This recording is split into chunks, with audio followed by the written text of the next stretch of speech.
So the one thing I say, this term landing pages gets used a lot for a lot of different reasons, and sometimes misused in a lot of reasons. It's I'm what we believe is that when you have a critical product or critical service like the selling of heat pumps, that's a key part of your business, you should make your core master heat pump page the major landing page. So some people think of landing pages as like separate websites. Some people think of them as these what we call squeeze pages, like it's a separate page, and it's doesn't have any navigation on it, and it's traps you.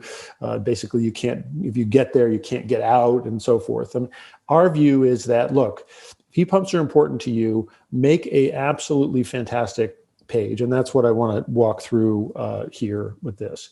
So this is what we would consider to be the workhorse of your website with respect to heat pumps, right? It's long form, and you'll notice, this is one of those pages that is intended to, it's sectionalized. It's got panel. It's sort of structured away, in a panel by panel way.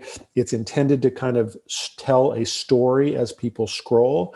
And the reason that is this long form approach is appropriate, and we've found to be successful around heat pumps, is that it is one of those topics, like so many in our world, where the educational demand by homeowners is very, very high. So people have tons of questions.